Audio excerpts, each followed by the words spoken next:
Ladies and gentlemen, it's your boy Rico. Listen, man, the final roster is complete for now. Are you happy with what Brandon Beane has constructed? It's the Rico Report. It's the Buffalo Fanatics. Join us tonight. We're going to talk about it. We're going to go through the roster. Let's talk about it. Let's go.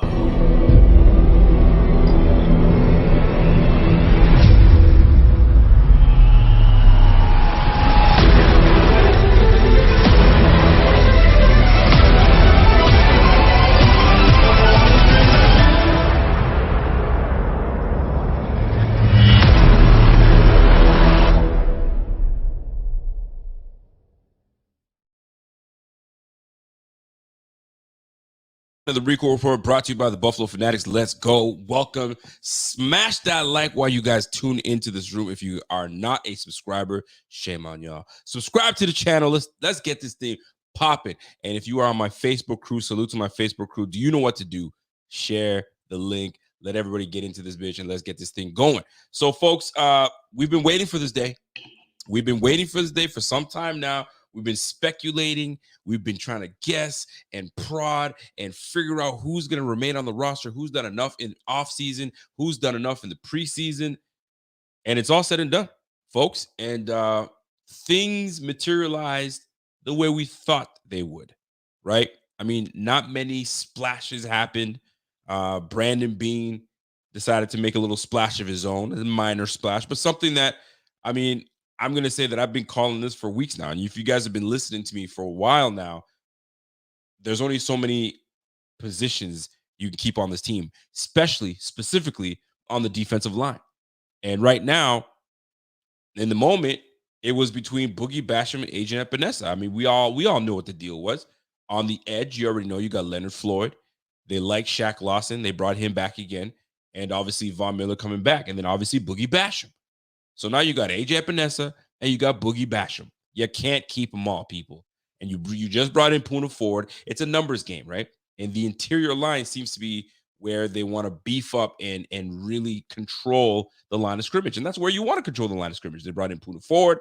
Jordan Phillips comes back. So there's a lot of movement that was going to happen on that defensive front. Something had to move. Something had to go. So here is the big difference here.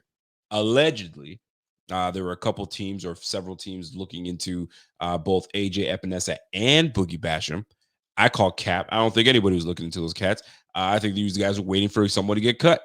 And Joe Schoen was like, hold on. I know I've been on this team. I know how Brandon Beane works. The numbers ain't working on your end, brother. So what you going to do? Are you going to cut him or can we make a deal? Because we all know that if you cut him, I mean, there's going to be probably several teams trying to vie. I got to get into a bidding war. I don't want to get into a bidding war. So let's do business. Here's the question, folks. Do you like the business that was done? Do you like the business that was done with the freaking New York Giants? And I'm here to tell you right now, I didn't like it. I didn't like it. But I get it. Either you're going to cut them and get nothing or you get something. And you might as well do business with someone that you know. Someone that you trust, someone that you know that's not going to screw you over because there's a working relationship. We get all that. But when you really think about it, you got to break certain things down, people. And Boogie Basham, trading Boogie Basham, I'm sure it probably saved us a couple dollars. We swapped picks. We got a 6th. They got a 7th in the 2025 draft. But here's the way I look at it, man. I'm like, come on, son. Like, you drafted this brother in the second round. In the second round. You didn't draft him in the 4th. You didn't draft him in the 5th. You drafted him in the second round. A second round player is what is usually a pretty much a borderline starter.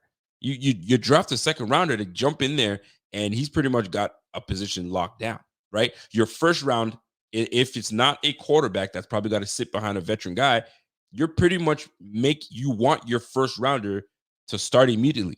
You want your first rounder to be a pillar for the future of your team. Clearly, we missed the mark on last year's draft, but that's a whole different ballgame, right?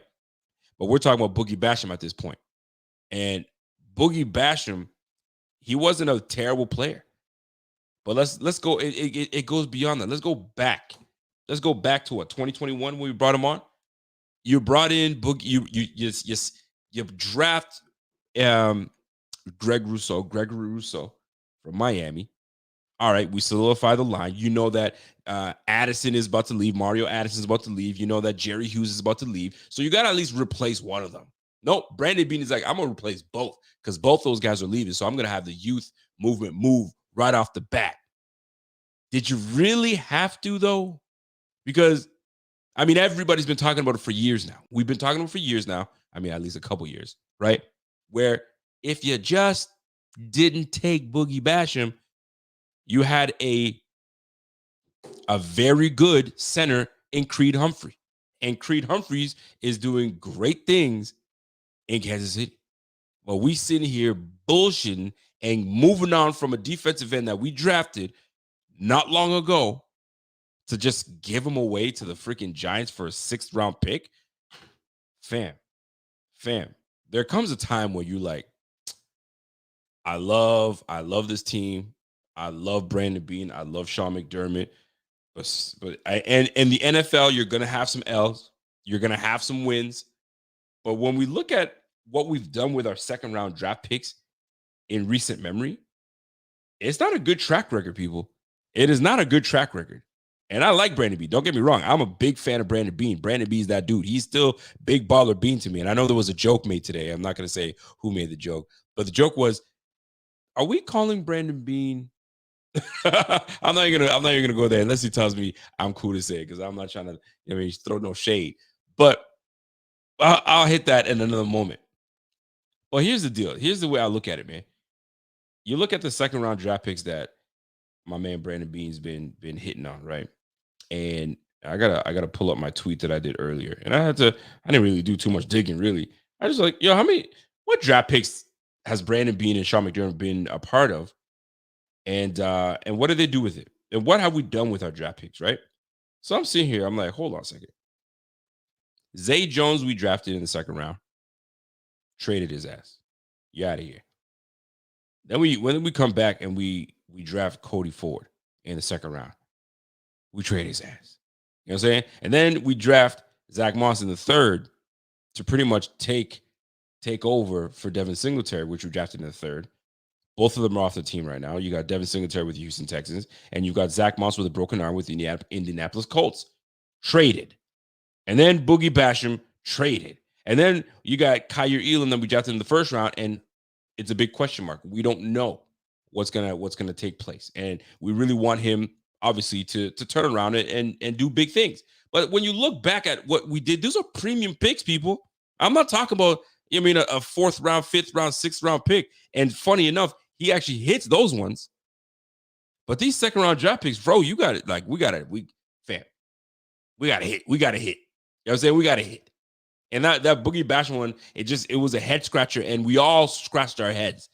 But we made it. We were like, you know what? These guys are professionals. They know what they're doing. So they obviously know more than we do. But we all scratched our head. We're like, what? A 2nd round?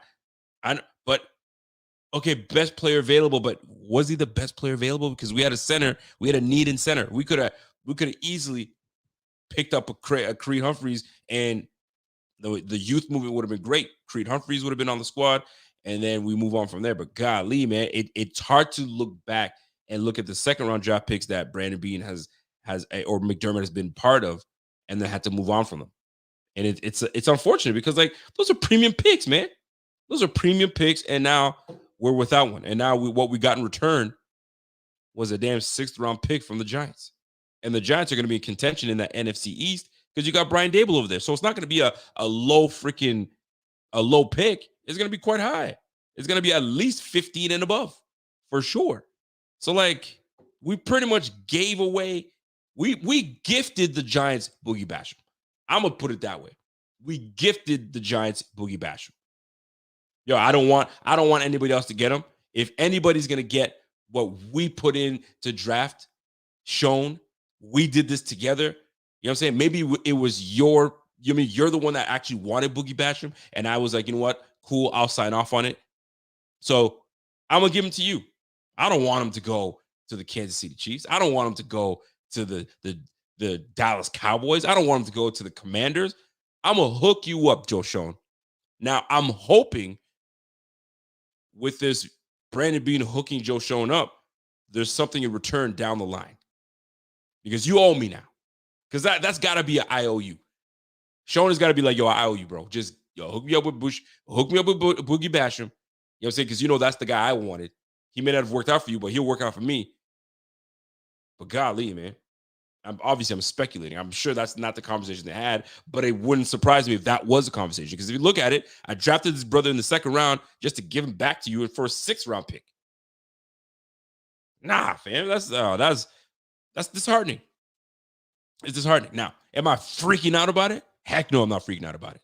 Right? Because in return, what we did get was one guy that I was really rooting for was, I got to get his name down, Pat, because everybody thinks it's Kingsley Jonathan. It is Kingsley Jonathan, but that brother's got a Nigerian name that we got to put some respect on that brother's name, man. And let me see if I can get my man's name. His name is Chukwemeka. Damn, hold on. Let me just get it right. Chukwemeka Kingsley Jonathan. Shout out to my man. That's it. No wonder he says, yo, just call me Jonathan, bro. Just call me Kingsley, bro. Don't even try to, F with my first name, because it ain't going to happen. It ain't going to happen, bro. But it is what it is, brothers. It is what it is. I love the fact that we got Kingsley Jonathan. I think he's a young talent out of Syracuse, undrafted, worked his tail off. He showed out last year. He sparked on the field, and he earned his way onto this roster. Real talk, he earned his way onto the roster. So I really do appreciate that. And I think I got his name down right? Chukwemeka.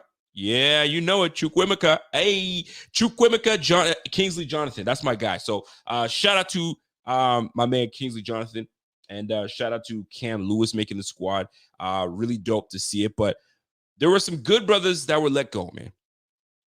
James is like, yo, clicks his name. No, I'm not gonna do that. I'm not gonna do all that stuff. I had to pronounce his name just right. You know what I'm saying? So King Jonathan is what we're gonna call his ass. But there was some good talent that had to be let go off this Bills team, man. And none of them were shocking. None of them really, you know what I'm saying, really, moved the needle for a lot of us here. But I'm here to did I not? Don't tell me I didn't put it in there. Yes, I did. So let's take a look at the cuts from around the Bills, folks. So let's take a look here. So the Bills roster moves today. We had safety Zane Anderson. If you guys remember, Zane Anderson was the first signee right after the season was done, just last year after the season that we signed. Zane Anderson, I think he came from the Kansas City Chiefs, I think. I can't recall. But Zane Anderson, we signed. Eli Anku, that brother Eli Anku was great depth. I'm gonna miss Eli Anku. I thought he was solid. You might even see him back on the practice squad. You just never know. Marcel Aitman, it was just a numbers game, brother. And I think Marcel knew it from the jump. Could he have pushed for the sixth receiver spot? Potentially. But when you draft a brother in 5th round in Justin Shorter, it's hard for you to make the roster. So Marcel Aitman, gone. Corner and rookie Alex Austin. We drafted that brother in the 7th round. And, if you look at the depth of us at corner, the writing was on the wall. The writing was on the wall. You knew that. So, we drafted Rashad Wagoose not too long ago, and we had to let that brother go. Somebody poached him off our practice squad, but there's just no room, right? But we could obviously see Alex Austin brought back onto the practice squad, so that'd be cool. Ike Butker finally has been let go. I felt that we held on to that brother a little too long, but I get it. He had some pretty nasty injuries, and he had to fight back. And yeah, man, I've seen that name tied to the Bills for quite some time now, and it's official. It's a wrap. Could they bring him back?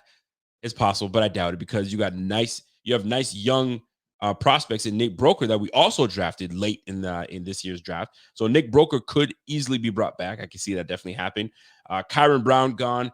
Cameron Klein was making some noise near the end of preseason, and they decided to say, you know what, it's a numbers game, fella. But you never know. You might see him back on. We have I think a number of 15 to 16 practice squad players coming back. So let's see if they end up bringing him back, right? DJ Dale, gone. Darrington Evans. Darrington Evans, man, is tough because he looked good in the little time that he was with the Bills. He looked pretty decent, man. Kick returning the football, even getting in some runs. He was looking pretty damn good. It's just unfortunate, man. We already have three solid depth backs in Latavius Murray, obviously, and Damon Harris. So there's really not much room, and we already have a return man in Deontay Hardy. So it's just you're the odd man out. Now, I'd love to see you come back on the practice squad because injuries happen. You already know what's happening with Damian Harris. Damian Harris seems to, I mean, he just got back to playing this last game, and he was out for several weeks, for crying out loud. So we already know he's got a history of having these little soft tissue injuries. So we've got to pay attention to that Darrington Evans. Now, he's talented enough that some squads can probably going to pick him up. But if we can get him back onto the squad, that would be dope. Let's get back to the list here. Travin Howard made some noise a little bit. He's gone. Reed Ferguson, you're going to notice that Reed Ferguson is on that cut list, but that Reed Ferguson is one of those, he's one of those pieces that, bro, we're going to cut you, but we bring you back. So just chill out, just hanging out in the parking lot. We're going to bring you back. We just got to wait we got to wait for a few things to happen. And the few things to happen is this. Justin Shorter has a bit of a hamstring injury, but we can't cut Justin Shorter because we cut Justin Shorter, someone's going to scoop his ass up. It's a fact. So we got to stash him onto the roster and put him on IR for the first 4 weeks. So he'll be gone for the first 4 weeks to kind of short-term IR is what they call it. So he'll be there. Then we bring back obviously Reed Ferguson. So that's the loophole that the NFL and these teams play with, because mess around and cut a player thinking that he'll pass through the waivers and we'll bring him back. It's never a promise. So that's one thing you don't want to mess around with. So Justin Shorter, we decided we're going to put him on IR for short term, and then Reed Ferguson returns to the roster, rightfully so. I mean, that's our special teams ace. That's our special teams long snapper. So we need that, brother, right? Richard Garage, or Garage, or how'd you say Richard Garage? Richard Garage was cut, potentially will be brought back. I know that he had some really good moments in preseason, so we could definitely see him back. Jamarcus Ingram, the UB alumni, could be brought back to the practice squad as well. He had a really strong camp near the end, so I'm really looking forward to seeing if we bring back Jamarcus Ingram, or maybe he gets brought back. He gets signed by somebody else. Andy Isabella. Well, the Cinderella story, the quick Cinderella story has come to an end. Andy Isabella has been cut. He's been released. However, I totally can see this guy being brought back if he's not poached by another team. But if some other team brings him back, they got to put him on the roster. They got to put him on the roster. If he doesn't cross the waivers, somebody picks him up as a waiver wire, he's got to at least be on the team for 3 weeks on the active roster if someone picks him up. So that's why people kind of wait for people to go through the waivers, go through it, pass and clear waivers, and then I can grab you, and then I can do what the hell I want with you. So Andy Isabella will have to go through the waiver process, and once he's done with the waiver process, the Bills likely will bring him back, because, I mean, they liked him. They were giving him first-team reps, for crying out loud, catching passes from Josh Allen. So, I mean, unless somebody poaches him, I can't see them not bringing Andy Isabella back. So in the coming days, you'll definitely most likely see Andy Isabella back on the Bills practice squad. Kevin Jarvis, Keyshawn Johnson, Ty Johnson also released. You'll notice that Matt Barkley was placed on the injured reserve. Whether they just keep him on the injured reserve and he's out for the season, or they come up with an injury settlement. Whether, I mean, I don't give a damn one way or another, but Matt Barkley's gone, right? AJ Klein, that was the interesting one, because I saw several outlets talking about AJ Klein could be the starting linebacker for the Buffalo Bills. I found that laughable, but it was scary because it was looking to trend that way, because we weren't even sure. We still aren't sure what we have in Terrell Dotson or what we have in Terrell Bernard. So AJ Klein, shoot, I mean, I could definitely see him coming back as well, because he's depth piece. And if injuries sustain, or we just don't like who we have at the linebacker spot, I could definitely see an AJ Klein return. So AJ Klein, definitely could see him back on the practice squad for sure. I think we all can stay. I agree with that. Greg Mance released Dean Marlowe, the safety that we know very well, that's been He's a journeyman, a little bit of a journeyman, but he's well known to be traveled. He's traveled uh, with our coach McDermott, so he knows McDermott's system very well. Dean Marlowe released, Jordan Mims, the running back, released. David Questenberry, not a very strong camp. He had 3 or 4 starts last year. Damn near got Josh Allen taken out of for the league, so out of the game. So you already know what that is. And then Tyrell Shavers could be brought back onto that practice squad, and then we rounded out with Brian Thompson, Kendall Vickers, and tight end Joel Wilson. And apparently Joel Wilson, they plan to bring Joel Wilson back. So that is the premise of our cuts. Were you shocked by any of these cuts? Were you shocked? Well, hold on a second. Give me a moment now. I got my girl Jessica Tennis says Rico Isabella was released, not waived. I mean, to me, released, waived, it's all the same to me. You ain't on the team no more. But at the end of the day, they could bring his ass back, and we'll see how it plays out. But yeah, man, there are your cuts, man. Shocked? No, I'm not shocked by any of the things that you saw happening. The one question mark that still remains is what we're doing at linebacker. Christian Kirksey. I know you've seen that name released by the Texans.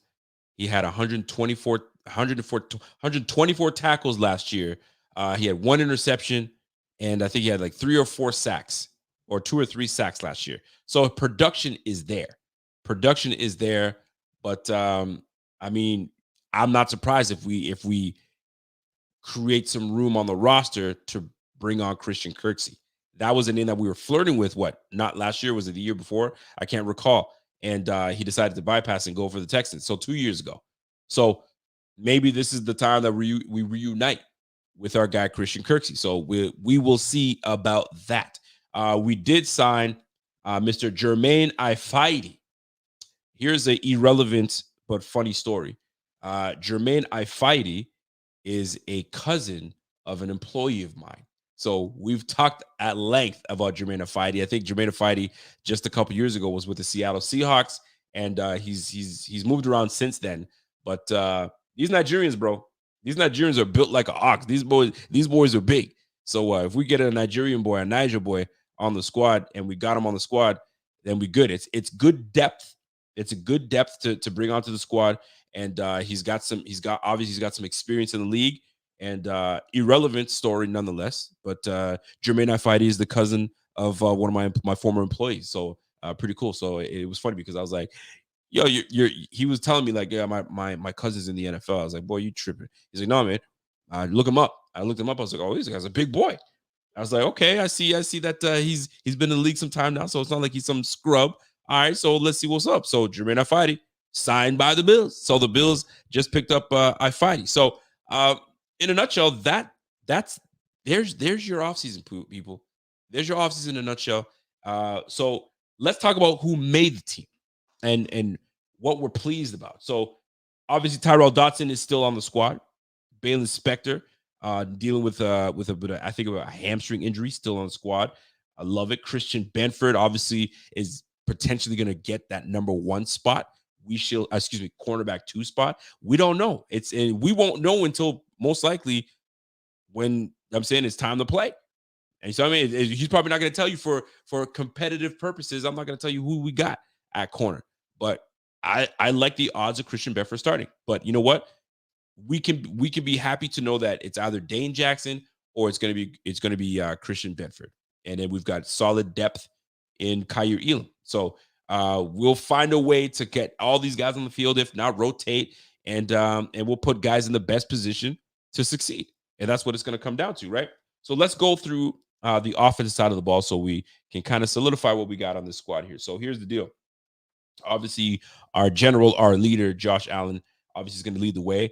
Kyle Allen is obviously going to be the backup quarterback, where I can cry about it all I want and tell you that, listen, it serves us best, in my opinion, that we have a backup quarterback that is mobile, a backup quarterback that gives you the similar traits as your starting quarterback. So if something were to go down with your quarterback, he says, I got a tummy ache, I can't play, then at least the offense doesn't change so much, right? We can still run the same offense. But with a different style quarterback, the offense changes a little bit. So timing's off. All these things are off. Certain plays are eliminated, right? So we got Kyle Allen as our quarterback. Now, is this end all be all? It probably will be. I mean, it wouldn't make no sense for us to have Josh Allen as our leader, as the main guy, and then we bring in a brand new quarterback. Who are we? The freaking Arizona Cardinals? And the Arizona Cardinals on top of that, already have a new quarterback. But the advantage for them is Josh Dobbs, that's going to be the quarterback for them, already is aware of that offensive coordinator's playbook. So he can just jump right in and just kind of go back and remember it. And that boy is extremely intelligent. So kudos to the Arizona Cardinals. We ain't the Cardinals. So we got Kyle Allen as our backup. We got to deal with it. We can cry about it all I can cry about all I want, but it's not going nowhere. I mean, we had better options out there. I know we were tight on money, so we had to do what we could with the little money that we had. But I'm sure if we could have coaxed maybe Carson Wentz to take the little money that we gave Kyle Allen to back up, you know what I'm saying, Josh Allen. Do you know what I mean? Keep his name relevant. But hey, what do I know? What the heck do I know? You know what I mean? I'm not the GM, and rightfully so. Brandon Beane seems to be the guy that's doing a very good job. So let's continue. We've got obviously Josh is the guy. Kyle Allen is our backup quarterback. Running back game, it's locked up, right? James Cook, Harris, and our boy, obviously, our boy Latavius Murray. And we got our fullback galore, Reggie Gilliam, back at it again. And our tight end room is fit. It's set. Quentin Morris, Kincaid, Dawson Knox. Let's go. Love everything about that. And let's go to the line, man. Spencer Brown, right tackle. It's going to be a big year for Spencer Brown, so we're going to be watching. Osiris Torrance most likely takes the starting right guard. I'm really happy about that. Mitch Morse coming back. Connor McGovern and Deion Dawkins on the left. Here's your depth pieces. David Edwards, really good depth piece in David Edwards and Ryan Bates. Ryan Bates is going to serve as our swing tackle / our backup center. Obviously, he's going to be the backup center. Then we've got Alec Anderson, which is the interior depth, and then we've got our rook, our new player, Ryan Vandermark. That's going to be sitting here, kind of being potentially that swing tackle. So you've got two players that can play the tackle, obviously in Vandermark and Ryan Bates. But Ryan Bates will most likely serve as interior depth and your backup center. All right. But for the most part, that's your offense, folks. And then obviously the receiving room is the way we thought it would be, right? Gabe Davis, Stephon Diggs, Khalil Shakir, Deontay Hardy, and Justin Shorter, and obviously Trent Sherfield. So there's your receiver. I mean, none of this is shocking to any of us, is it? None of it is shocking. Everything is the way it's supposed to be. I mean, a lot of people had issues with Mr. David Quessenberry. They didn't really like what David Quessenberry brought to the table, and clearly, Brandon Beane agreed. I got to the point where I was reading people say, "Yo, Bobby Hart's available. Jump on Bobby Hart." Golly, are we there? Are we there to bring Bobby Hart back? I mean, it makes sense only because he knows what's up, but I'm good on Bobby Hart. Thank you very much. Anyway, let's move on with that. So that's the offensive side of the ball. Question for y'all. Are y'all pleased? Are you guys pleased with how this offense is going to shake out? If you guys are pleased with it, everyone in the chat that's here, Facebook, YouTube, even Twitter. What's up, Twitter? Give a thumbs up. Let me know if you guys are feeling that. If you are, let's go. I mean, I don't see anything wrong with I don't know who called me right now, but I don't see anything wrong with that lineup. That lineup is what we anticipated, and that lineup is what we have. The one thing that really surprised me, I mean, not surprised, but one thing that I'm really happy about is Osiris Torrance taking that starting spot. Not McDermott coming in and saying rookies don't get no. No, there was none of that. Best player plays, and that's exactly what it looks like right now. And I'm loving every bit of it. Now, when we put Justin Shorter on IR, we're now down to 5 receivers. This is where I'm interested to see on what will transpire. Do we bring? I mean, does Andy Isabella become the 6th receiver if we bring it back to the practice squad? Who knows? Who knows? But I'll tell you this: that sixth receiver spot, that's usually a special teams spot. So you want someone that is great on special teams for that spot. So I'm gonna be really paying attention to that part once the dust is settled, because what you see right now is not your total offense. It's not your total defense. It's not set in stone. There's going to be some movements. There's going to be some movements on offense. There's going to be some movements on defense, especially with people going on IR and so on and so forth, right? We tried to trade for Trey Lance, for crying out loud. We tried to trade for Trey Lance. So that tells me they're not that thrilled with Kyle Allen. So maybe, you know what I'm saying, Will Grier, maybe Nathan Rourke. Who knows, right? You never know. Did Nate Peterman make the squad? Maybe Nate Peterman makes a comeback to Buffalo. You just never know. That would make me actually very happy. But anyway, jokes aside, I think that that offense is legit. I think that's what we're going with. And that's the offense that you're going to find out week 1 going up against the Jets. And all eyes are going to be on this offense, because that defense is going to be getting ready to get your ass. Bailey Zappi. Yes, thank you, Matt C. Bailey Zappi got cut. Funny enough, they got Malik Cunningham from the Patriots got cut, and they were talking a big game for Malik Cunningham and Bailey Zappi, the same Bailey Zappi that was pushing to be the starter last year, and people in Patriots Nation were sitting here kind of, I mean, not sure who should be the quarterback, and the guy gets cut. It goes to show you that some of us should just shut the hell up, and we don't know shit, myself included. Sometimes I'm like, yo, we should do this and we should do that. And they do the complete opposite. And that was the best move. And sometimes fans know. We just know. And we see things and we call it out. And that's exactly what ends up happening. So sometimes it's 50-50. Sometimes it's 50-50. Raymond, my man Raymond comes in and comes in with a comment and says, yo, don't say that, Rico. We don't need Peterman. Don't you dare. We could use Nate Peterman. We could use Nate Peterman on this squad. I would love Nate Peterman back on the squad. I'm not going to front. People are going to be like, yo, you're joking. I'm not. I would, you know what? I'm gonna be real with you. I would rather Nate Peterman over Kyle Allen. I don't give a damn what y'all say. I'm taking it. I'll take Nate Peterman over Kyle Allen. But he threw 5 interceptions. It was his rookie. What was it, rookie? Wasn't he a rookie? Yo, rookies are gonna make mistakes, baby. Rookies are gonna make mistakes. It's just what it is. Or was his second year? I don't give a damn. I'm taking Nate Peterman over Kyle Allen. Anyway, let's move on to the defensive side of the ball. Defense. Not a whole lot changed. Now, I will say this though. I found my man on Twitter today. I found a very interesting. My man Draft Diamonds, Damon. He was like, "Yo, the Bills should run a 4-2-5. What is it? Like 4-2-5 nickel type of defense, and have Taylor Rapp next to Matt Milano." I found that very interesting. I was like, "Oh shoot, that'd be dope." But I mean, the run game would kind of suffer a little bit in terms of size, but it is what it is at that point. But let's look at the defense, all right? And we'll start with the defensive front. Greg Rousseau obviously is slated for a big year, slated for a big, massive year. I think he's gonna have one. The boy is just massive. Your depth pieces are Shaq Lawson and Kingsley Jonathan. Shout out to my man Kingsley Jonathan. And Daquan Jones is going to be starting in the middle alongside Ed Oliver. And on the other side, you're going to have Leonard Floyd. That's going to be holding it down until Von Miller comes back.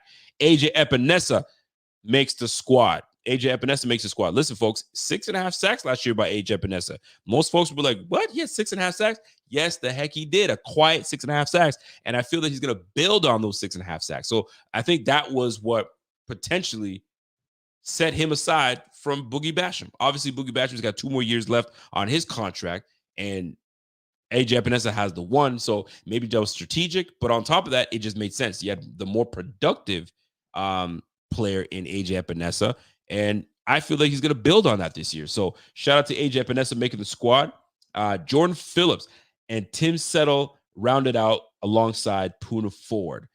I was surprised. I'm not going to front. I was surprised that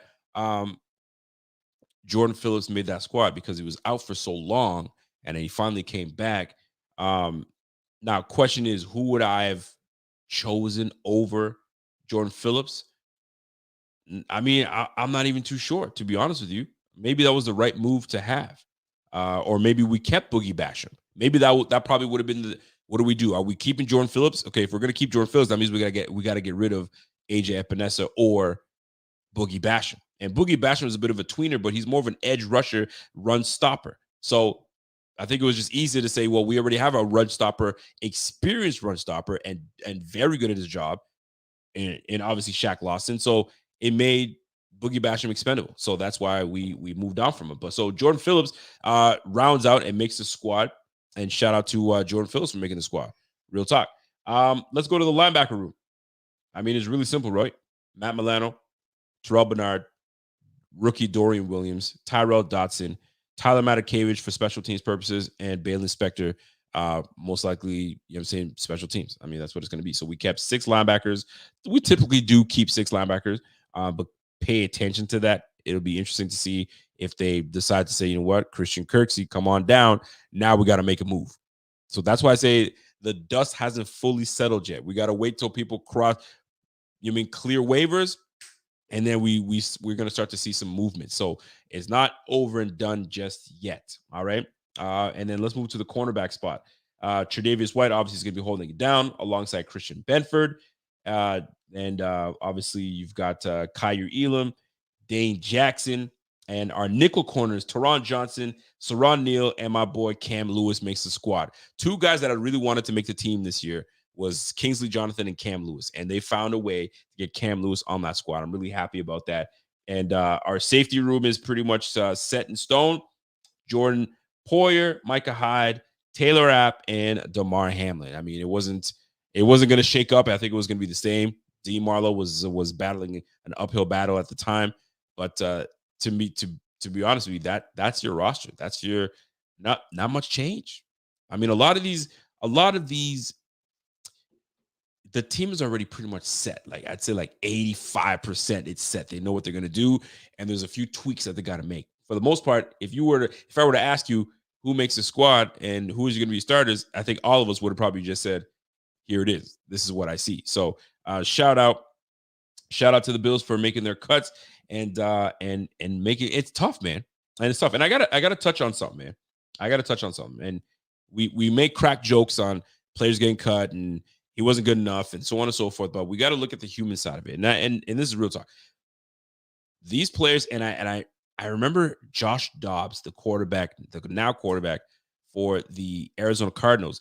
He had a blog. I think he blogs he naturally blogs. I guess he does. He has something that he does on a daily basis or weekly basis. But anyway, he was saying the life of a player that gets cut.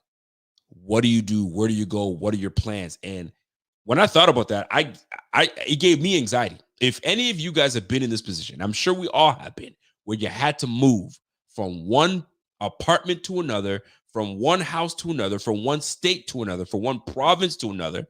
We've all done a move in our lifetime.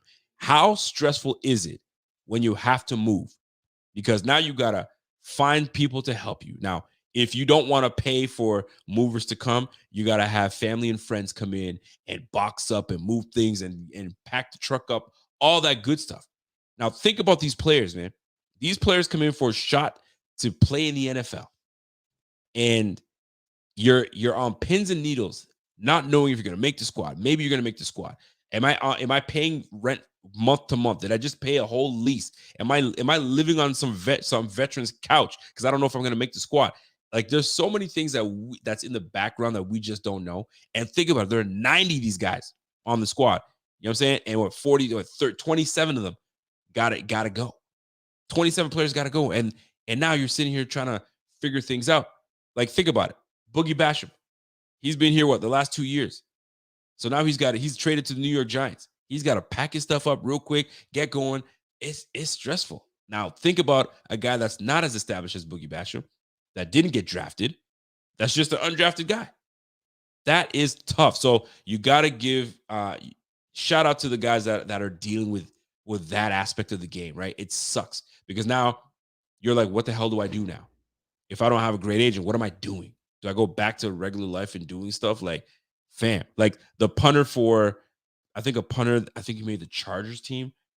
I don't know who this punter is, but this punter not too long ago owned his own tattoo shop and was working at some, I don't know, I think he was a mechanic. I don't know what he was, and he went back to regular life, and then he took a shot and made the team, and now he's on an NFL team. But just not too long ago, he was just doing regular shit like regular people like us, right? So these players that are in these positions, it's tough, man. We bag on them, we joke and say, "Oh, that guy's good," but it's tough for these guys. So you got to give them a shout out to those guys that really got to like flip things around or on pins and needles on not knowing what next. It is really tough, man. So shout out to those guys. But listen, man, it's on and it's popping now. Von Miller is officially on the PUP list. So he misses 4 weeks for sure. So now you miss 4 weeks, then you activate him. No different than what we did with Trey White. Trey White was what? We put him on the PUP, and then he didn't come back till what? Week 8? I think it was what? Was it week 6 or week 7 or week 8? Between week 6 and week 8. So we may not get Von Miller until week 6. He's got to at least do 4 weeks, and then we gotta figure things out to see if he's able to go the week right after. I mean, he's got to get his mojo right. He's got to get his conditioning right. He's got a whole lot of things got to happen. So he's going to be on a pitch count in practice and potentially pitch count when he goes into the game because he's not going to be right into it. So we will see how this is going to play out. But here's the bigger picture. Leonard Floyd is going to be the main man featured across from our guy our guy Greg Rousseau. So I'm looking forward to seeing how that dynamic works. Poona Ford's going to get that rotation. Jordan Phillips going to get in that rotation. DaQuan Jones and Ed Oliver. Like we already knew this was going to be a strong defensive line. And now that it's all set in stone and it's pretty good for now, it's still a damn good line. To the point where your team is good enough that you could trade one. And we still have a strong team. So shout out to the construction of this team. I mean, I could give some criticism to Brandon Beane all I want, but he's got that D line strong. He's got that D line ready to go. So I'm big on that. I'm looking forward to it. And we got such a huge matchup against the damn Jets. Week 1, we gotta bring it all. We have to bring it all. By the way, I want to give a shout out to everybody tuning in right now. We got 418 people watching. Whether you're watching from Twitter, whether you're watching from Facebook, whether you're watching from the good old YouTube, do your boy a favor. Smash that like right now. I mean, I'm no mathematician, but I got 415 likes. 400 people watching right now, and I got 34. Nah, fam, we gotta bump that up, man. We gotta bump that up real quick. So, my man Drippy says, "Yo, what do you think about adding Christian Kirksey?" I'm all about adding talent. I'm all about adding depth at the same time. And would I take the experience and the play of Christian Kirksey over Tyrell Dodson? It is a resounding yes. Yes, I would. But we don't know what's going to play out. I mean, we're going to wait for him to pass the waivers, to clear waivers, and then it's just going to be a bidding war. It's going to be a bidding war because that's what happens when these guys cross the waivers and clear waivers. Now it's me and 30 other teams trying to get at his ass. So we gonna see how that plays out, man. But I will take him in a heartbeat because Tremaine Edmonds. If you think about Tremaine Edmonds, we lost Tremaine Edmonds. Tremaine Edmonds gave you 104 tackles last year. This is on the top of my head. 104 tackles, 110 tackles, give or take. And Christian Kirksey gave you 124. So he's active. He's active is what I'm trying to get at. So he's active. He's ready to get going. So it would be nice to get that production right next to him. And you got experience and you got a dog in him. So, and on top, and thirdly, we were looking into bringing him in as depth piece. So, I mean, yeah, he's 2 years older, but why not? I'll take him on the squad. Why the heck not?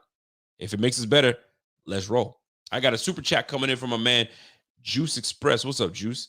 Juice says, "Yo, a running quarterback like Malik Cunningham off waivers might be good to learn behind 17. Do not sleep on it. I'm telling you, do not sleep on that. But they might bring Malik Cunningham back onto their own practice squad. So it wouldn't surprise me if they say, we're not effing with you, but we need you to develop. So hang tight. We're going to bring you back."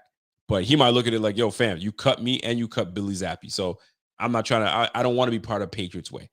But Bills Mafia, though, and I get to sit behind Josh Allen, then maybe we do bring in Malik Cunningham. And that would entice me because now we have someone that can make plays with his feet and behind some good coaching, Ken Dorsey and everybody behind in that offense, maybe we do bring somebody on. I think we're still looking at that quarterback position. That quarterback position right now to me is in flux. So we'll see. Frank Beast Mode Morris, he says we should sign Cam Newton. Listen, man, I brought that notion up last night when I was on the show with my man Z-Bot, and people were like, no, we should bring him on, blah, blah, blah. Listen, man, forget about the name and what Cam Newton's about. But he's shot. We don't need him to be a freaking starting quarterback. We need him to be a depth piece. We would need our quarterback. I mean, whatever. I'm going to bring this up again. Whatever happened to the notion of having a quarterback that just needs to get you at 500? I need a Charlie Batch quarterback. You know what I mean? Get you to 500. I'll lose one, but I'll win you one. I'll lose one. Just keep me 500. I'm okay with that.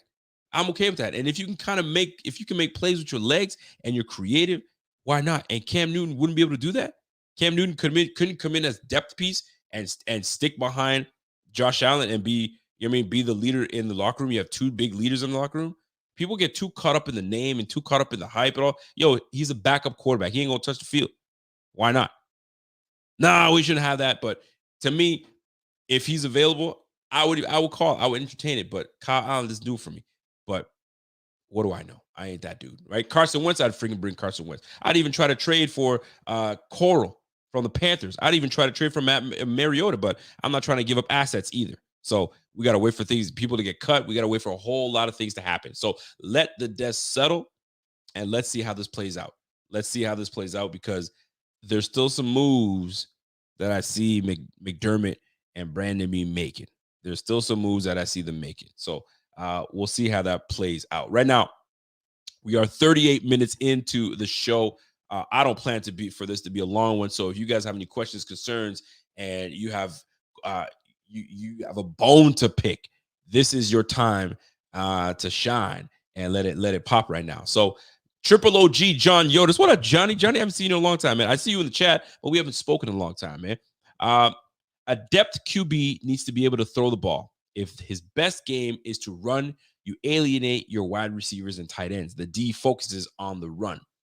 You're not wrong, John Yotis, but you can't tell me that Cam Newton couldn't throw the ball just like Kyle Allen.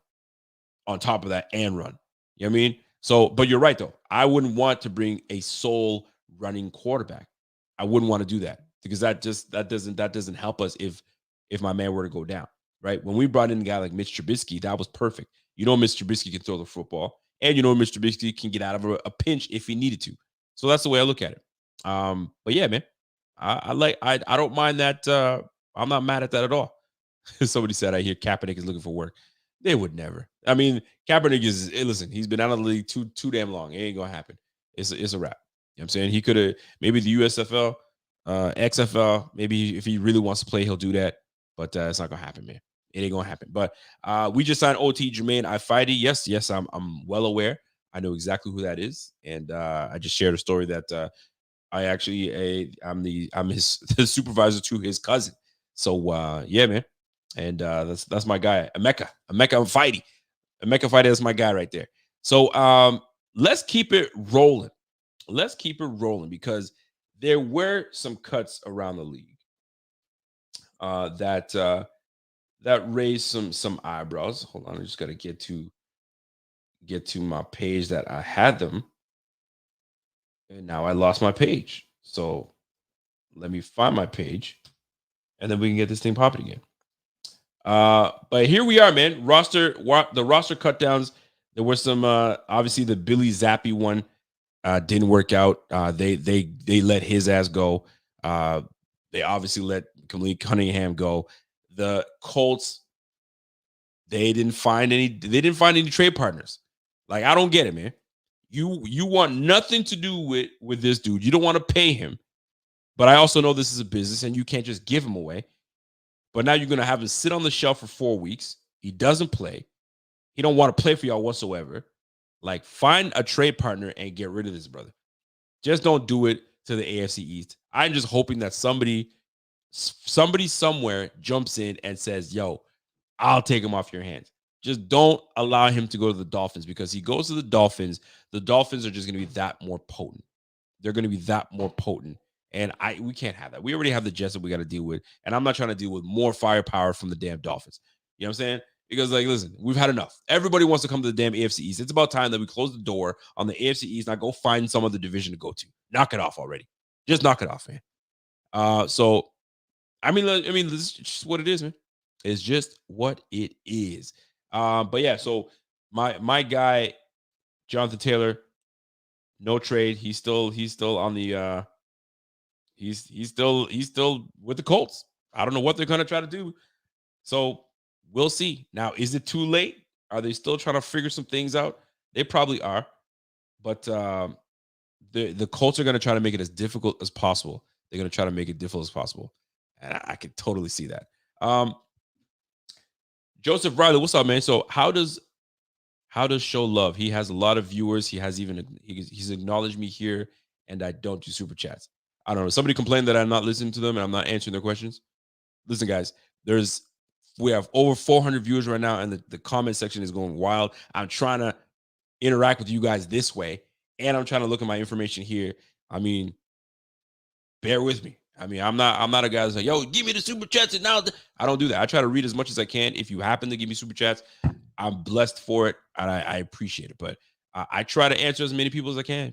I try to answer as many people as I can. Season B says, yo, Rico, my beef is that we should have gotten more for Boogie. Here's the deal, man. We would have loved to get more for Boogie. I'm sure Brandon B says, yo, give me a 4th, and I'll let you have Boogie. Joe Schoen was like, go F yourself. So he's like, fine, let's meet in the middle. Give me a 5. He's like, go F yourself again. He's like, yo, I'm not giving him away. So then Joe Schoen's like, how about we do this? I'll give you my 6th for last year. For next year, you give me your 7th. Deal?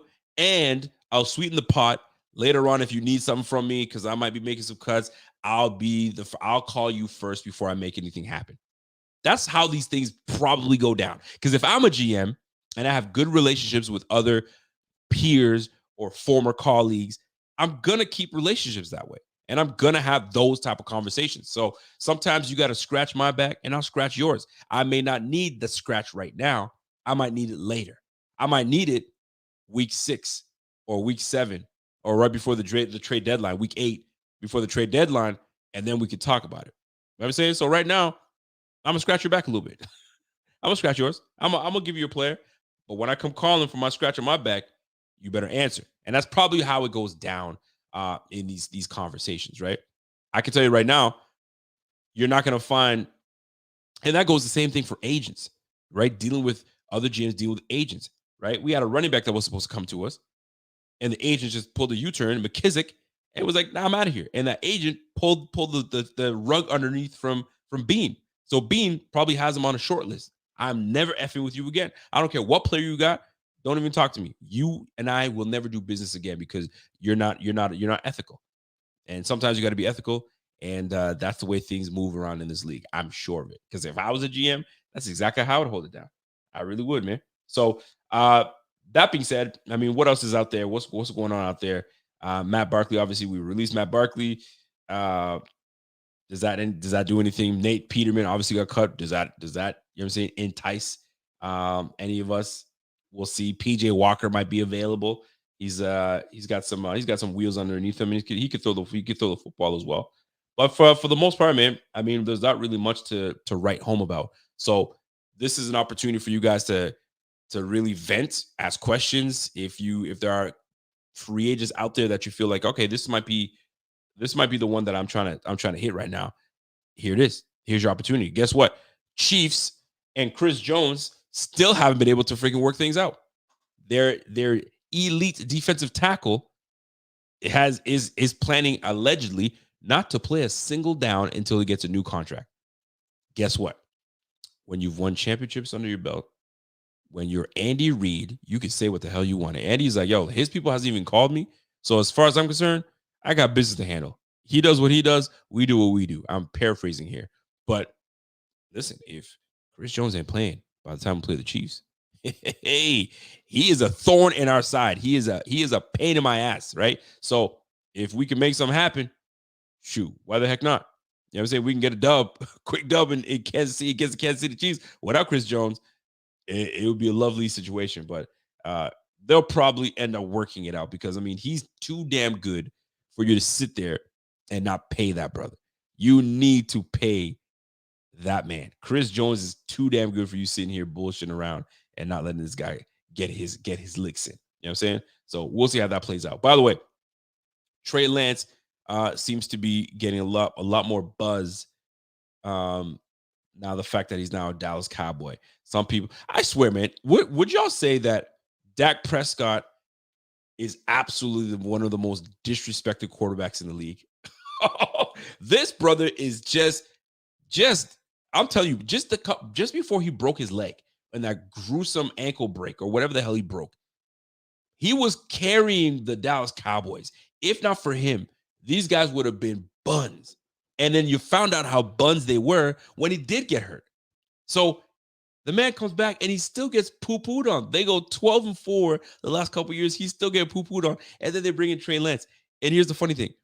Jerry Jones brought in Trey Lance without even consulting the coach or anybody. He just brought his ass on. I mean, he's the owner of the team. He can do what the hell he wants. Brings his brother on, doesn't tell anybody. And he's like, by the way, here's your backup quarterback. Figure it out. So you got coach trying to figure shit out. You got Dak Prescott having to answer questions about freaking Trey Lance. Trey Lance has less than 500 snaps under his belt. That's included collegiate and probably high school, for crying out loud, man. And now they got to deal with that. So Trey Lance is putting some pressure, unwanted pressure all over Dak Prescott. But Dak Prescott just gets shit on. Now, does Dak Prescott get shit on if he was the quarterback of the Atlanta Falcons? Does he get shit on if he was the quarterback for the Minnesota Vikings? Yo, I think it's because that stupid star on that helmet that he just gets so much pressure. And they're just they're on his ass, man. And as they should, because I hate the Cowboys. So, I mean, they should be on his ass. But golly, he is disrespected left, right, and center. Give that brother a chance, man. Golly. So now he's got to fight his own fans. He's got to fight his GM that just brought a damn quarterback in. And at the end of the day, competition is supposed to make you better. So if you see that there's somebody on your ass, because I mean, you ain't stressed out with Cooper Rush behind you. Anybody stressed out about that. So now that you got Trey Lance, a former first rounder, I mean, he shouldn't have gone for first round, but whatever, second round talent, whatever you want to call it. Now he's on your ass. You let him learn that offense, and you start kind of not doing what's supposed to do. Maybe something happens, but I just don't see it happening. He's just not ready just yet. You know what I'm saying? And the 49ers bungled that heavy. But those lucky bastards are lucky because now they got Brock Purdy, and Brock Purdy is doing his damn thing. So shout out to the damn 49ers, man. Like they botched that heavily. And for somehow, some way, they still come out on top with Brock Purdy leading the way. Go figure. How crazy is that? But anyway, it is what it is. By the way, smash that like. We are about an hour in, just shy of an hour in, about 10 minutes into the first hour of the show. If you guys have any questions, concerns, you guys know where to go. Hit me up in the chat, and we shall go from there. So now that the team is made, the focus now is on the Jets. The focus now sways over to the Jets, and I got an issue with one of the Jets players right now, and I want to like him. I want to like him a lot. I don't like the Jets, first of all. I don't like the Jets whatsoever. There's something about the Jets I just don't like. Never liked them from the jump. Just don't like them. Okay. Yo, this Sauce Gardner character, I'm starting to get annoyed with him. He's good. Don't get me wrong. He's very good. But I'm starting to get annoyed with Sauce Gardner. I'll tell you why I'm getting annoyed with Sauce Gardner. And one clip is annoying me like crazy. I don't know why it's irritating me, but it's irritating me. Jalen Hyatt, the receiver for the Giants that I thought the Bills were honestly going to draft. But anyway, Jalen Hyatt made a move on Sauce Gardner, I think in preseason, whatever. And he straight burnt him. And quarterback just missed the throw because that would have been, if I'm even, I'm leaving. I'm gone. 6 on the board. And then Sauce Gardner yells out, "You in the bigs now." Oh, that pissed me off. I don't know why it pissed me off, but that shit pissed me off. You in the bigs now, like he's some 6-year vet and he's future Hall of Famer. Yo, he's getting bigged up way too damn much for me. That's why I absolutely need him to line up on Steph Diggs. And I want Steph Diggs to pull an Ocho Cinco and say, bring your ass right here. Bring your ass to the line right now. One-on-one. Let's see what you got. You know what I'm saying? Don't hold me. Don't hold. Let's go one-on-one and let's see how well you do. I would love for Stephon Diggs to get the best of him. Just like Stephon Diggs got the best of Ramsey in week 1 last year, where he just turned that boy around. He made him do the okie doke. You put your right foot in, you put your left foot. Boy, he was all over the place. Cheeks everywhere, right? He was here, it was everywhere, right? I need that. I need me some of that. I need me Diggs and Sauce Gardner one-on-one, no safety help. You know what I'm saying? And Josh Allen straight up says, let's go. Tap, tap on the head. Let's roll. I need that. Because my man's, he's great. He's a very good corner. Don't get me wrong. I ain't trying to take no love away from him, but I need my guy. I'll take my guy every day in Stephon Diggs. That boy's he's a route running tactician. You know what I'm saying? I need that. I can't have, don't be bringing safety help. You nice like that? Tell your boys to back off. It's me and you now. I need that. Give me, yo, I'm telling you. And Stephon Diggs is that dude, though. Stephon Diggs is the type of dude that would say, yo, F all that, bro. Yo, are you nice like that? Put your ass right here. Don't go cover Gabe Davis. Don't go cover Gabe Davis. If you nice like that, bring your ass right here. I need that. And I tell you right now, that'd be a beautiful matchup, wouldn't it? And it's going to be right there for us week 1 under the lights. Let's make it happen. But I'd be so pissed. I'll be so pissed if you got Sauce Gardner with a little help over the top. Man, if you nice like that, you know what I mean? Tell me that you nice. Like, yo, you think Revis was like, yo, give me some safety help? No. He was like, yo, I'm right here. If you come on my side, let's roll. Let's rock. You know what I mean? If I have to travel, I'll travel. Stephon Diggs, if you think that Stevie Johnson was nice against Revis, wait till you put Stephon Diggs on Sauce Gardner. Oh, I need to have that. Need to have that. But we shall see. It'll be a good battle. It'll be a good battle. That's for sure. Because Sauce Gardner is nice. He's very good. But I like my guy better. I like my guy better. Now, that's going to be a tough game. That's going to be a tough game. I don't care what anyone tells me, man. That's going to be a freaking tough game. Everyone wants to talk about, oh, you nervous, you shook, you this, you damn right. You damn right. And I'm not going to mince my words. You know what I'm saying? Because that shit is going to be a tough game. Do I want to win this game badly? Heck yeah. Heck yeah. You know what I'm saying? But just something in me says, we're not going to come on top on that one. I want it, though. I want that one. But that is going to be a matchup that I'm very much looking forward to. I can't wait for it. It's going to be fun. Now we can put all this preseason nonsense to bed. And the beautiful thing about this whole situation is nobody got seriously hurt. Isn't that wonderful? We don't have to sit here and worry about, oh, this person got hurt. And like, if only our guy was healthy in Von Miller. If Von Miller was coming into this season healthy and ready to roll, man, that would be lovely. But it sucks. It's not. We got to wait for it. You know what I'm saying? So very much looking forward to that battle. It's going to be fun. It's going to be fun. That Sunday's going to be great. I had my wife come to me. She's like, hey, what are you doing September 11th? And I'm like, September 11th? I was like, hold on. Why are you asking me what I'm doing September 11th? What do you got planned? And she's like, well, I was just wondering because I had my friend that was coming over. And I was like, wow, hold on. And I'm like, hold on, is September 11th a Sunday or am I, it doesn't matter. What do you need? What do you need? Do you need me? Like, am I part of these plans or is this about you? She's like, well, no, I just need you to watch the little guy. I was like, so this is like she's like, oh, we're just going for brunch. Oh, do what you do. Do what you do.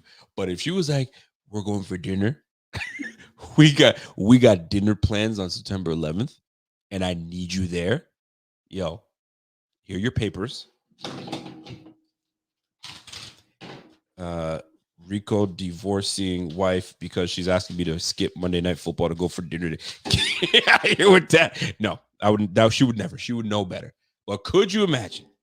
Hey, babe, I need you because we're going to dinner and my friend's upset and they need us to console them. Are you mother effing nuts? Heck no.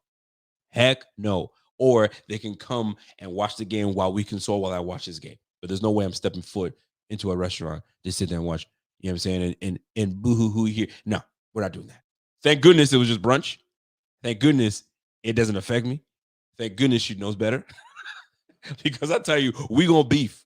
We would beef right then and there. But I got a good wifey. She already knows the deal, man. I told her, listen, football season's about to start. You already know the deal. You know what I'm saying? There's a lot. We got a lot of primetime games. You know what I'm saying? I got to work things out with work. You know what I'm saying? So take some days off here and there. That's how it's going to work out. That's how it's got to be.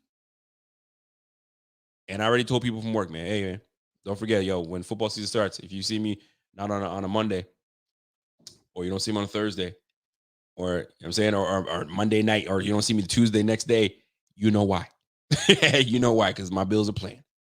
There's a lot of primetime games, but your boy's gonna be there.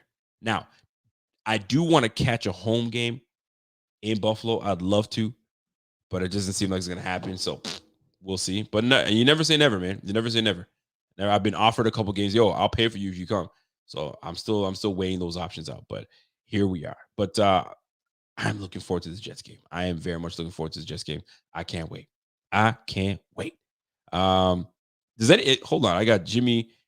What's up, Jimmy? Jimmy, got to be up at 3:30 for work, boys. Hitting the rack. What's up, Jimmy? Have a good night, brother. Have a good night. I got to get out of here myself. We're about in an hour into the show. So listen, let me cap this show. We got 400 people watching right now. Salute to y'all. Smash that like before we get out of here. Please do smash that like before we get out of here. And if there's more for me to hit, because this was more of a roster, let's touch on the roster. And for the most part, we pretty much touched on everything we need when it comes to this roster that we have here. But for the most part, I'm happy with this roster.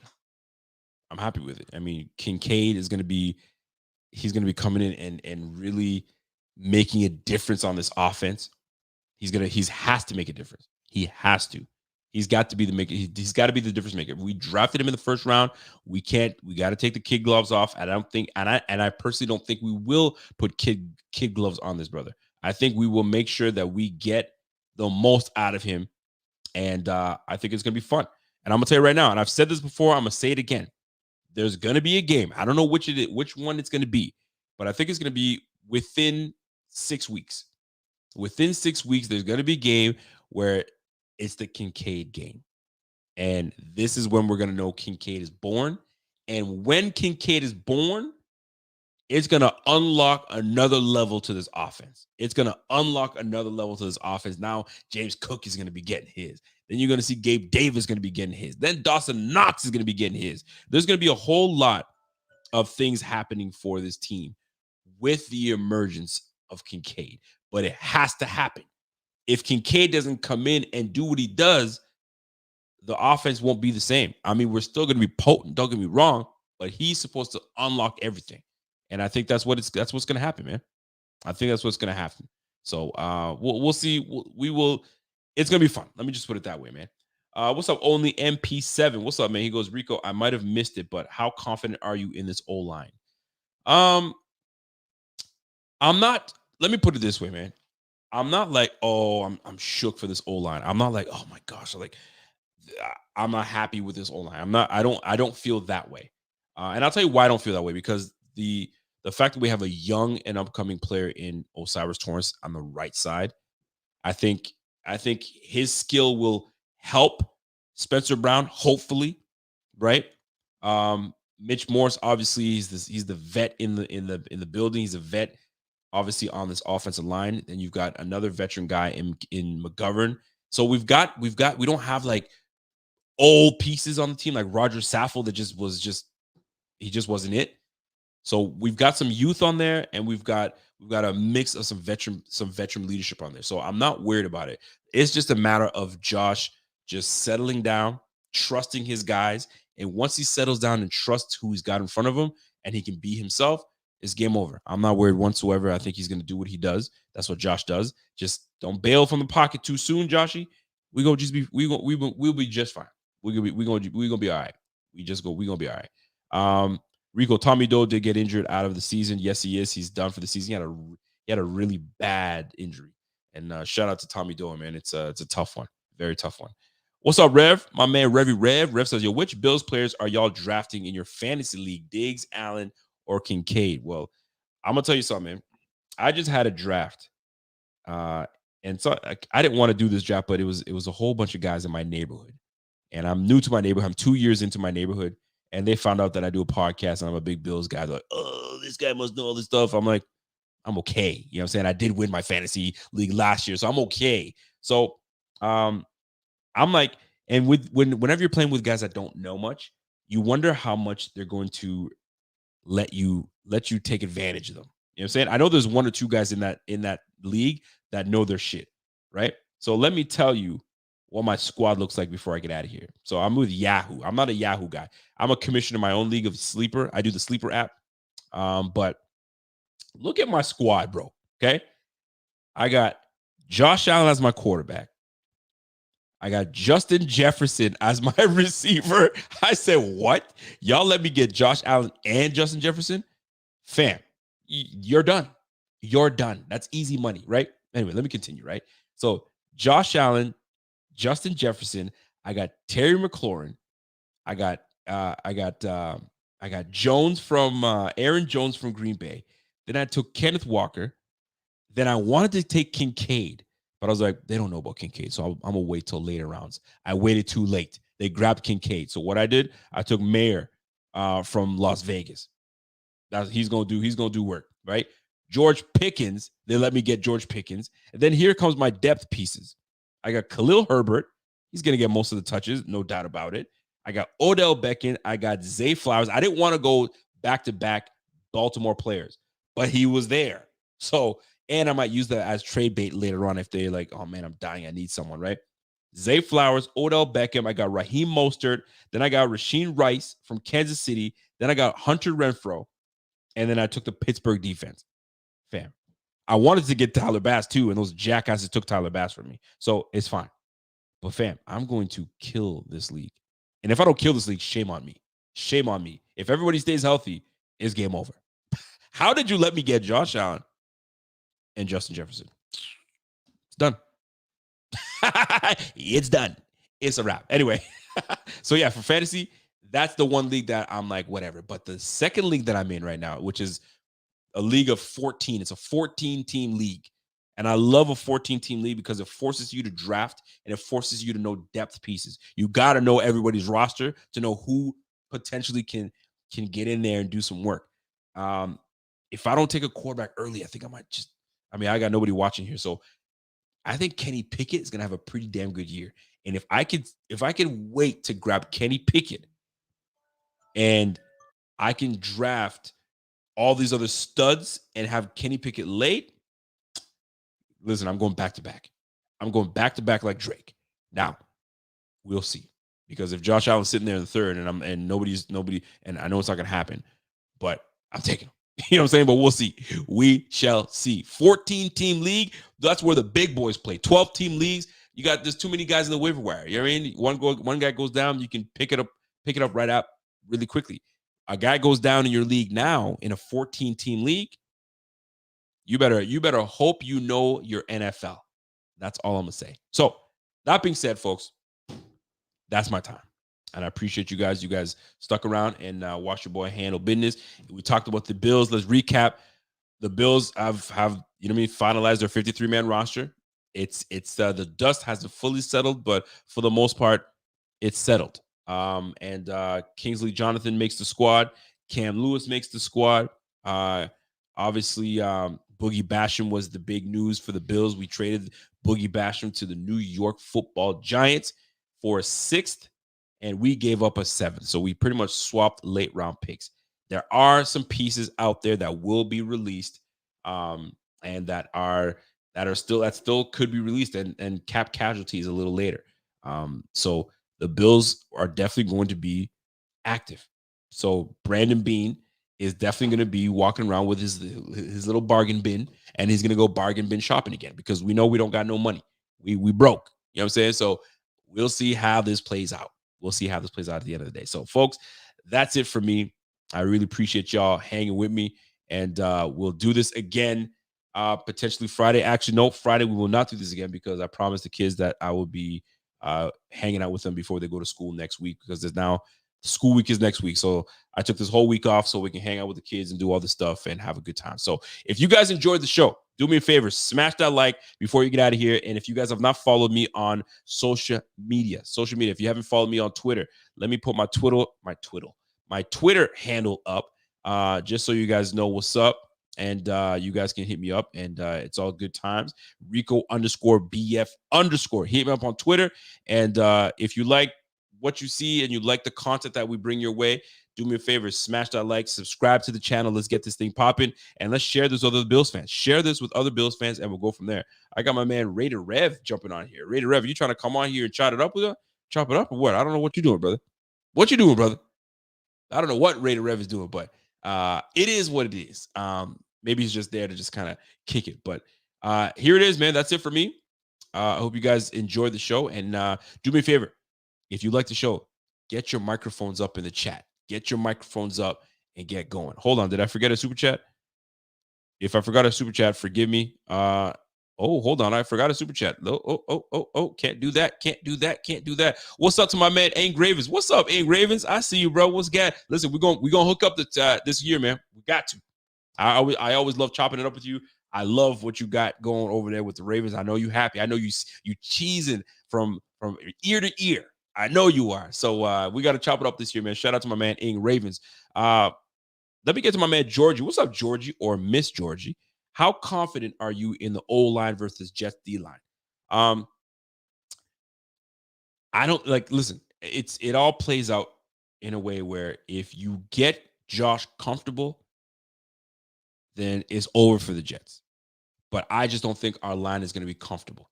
I think they're going to go at Spencer Brown. I think they're not going to stop. They're going to make Josh uncomfortable, and it's just not going to be. I don't think it's one of those games that I'm confident in this game. I'm not confident. Do I want to win it? Heck yeah, I do. But I'm not confident in this game. That's the truth. And that's the real truth. You know what's really sad, though? If Rev's telling me he's in a 10-team PPR targeting, listen, 10-team league, knock it off. If you're in a 10-team league, that's not even a freaking fantasy league. What is that? 10 teams. Everybody's going to have an awesome team. No. No, go ahead with that. No, I'm not playing that game. No. We don't do that. We're not playing that game. My man, Triple G, OG, John Yoda says, yo, with our linebackers as they are, do you think Sean will stop? Excuse me. Do you think Sean will still go nickel 90% of the time, or 4-3 more? It's definitely going to be a mixture. He's a multiple defensive guy. He's a multiple defensive front guy. So it's never going to be just one thing. But his base will definitely be nickel, because you cannot tell me you're going to sit here and go 3 linebackers and have Teron Johnson on the sideline. Ain't no way I'm having Teron Johnson on the sideline. Teron has got to be on the field. So that's you're a nickel. So you're going to be a nickel a lot of the times. And plus, this is a passing league, man. A lot of the times you're in 3 receiver sets. Straight up. You know what I'm saying? So, and the beautiful thing about you got Taylor Rapp that's in this whole situation. Taylor Rapp is going to come in and give you that support. So he's going to be that big nickel. So if it's not Teron Johnson, it's going to be Taylor Rapp in a hybrid 4-3 with that safety look. So it's going to be nice. I'm not worried about this defense. If I was going to worry about anything, it's the offense. I'm not worried about this defense. I think the defense is going to match up well with the Jets offense. It's our offense that I'm unsure about it. I'm not super confident. Do I want to win? Heck yeah, I do. But I'm not the most confident in this game. So I still think we unfortunately lose the first one to the Jets. But I think we adjust and we take the second one. I think we split the series 1-1 with the Jets. I don't think it's that bad. I don't think it's horrible at all. People think, oh, you're how could you be a Bills fan? I got people calling me out, telling me I'm not a Bills fan because I'm choosing the Bills to lose the first week. And if you guys are new to the channel, trust me, I am not your homer Bills fan. I refuse to be a homer. I will never be a homer. I just call it like I see it and call it like I feel it. You know what I mean? And I think that's what you guys appreciate. I mean, if you want the cookie cutter stuff that's out there, that's like go Bills all day, every day, and we're getting blasted, and they try to find the silver lining in everything. Sometimes you got to call it for what it is. Now, sometimes I tend to be a little negative. I know that, but then I turn it back around and look for where we can bounce back. It's the beauty of sports, man. Sports got you going up and down. You saw the Chiefs game.